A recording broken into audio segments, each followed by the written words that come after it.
তো আমরা করতে চলেছি আজকে বার্ষিক সরল সুদের অঙ্ক। তো বার্ষিক সরল সুদের অঙ্কের একটা শর্ট ট্রিকে করবো। তো বার্ষিক 9% সরল সুদের 3000 টাকা, 2 বছরের সরল সুদ কত? তো এটা শর্ট ট্রিক করবো।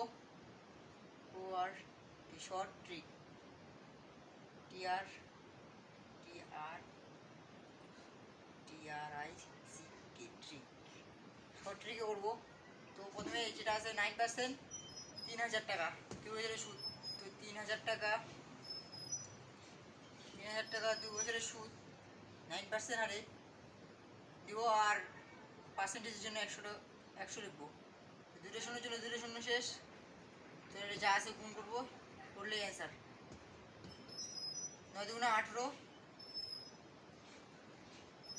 18 ইন্টু 30,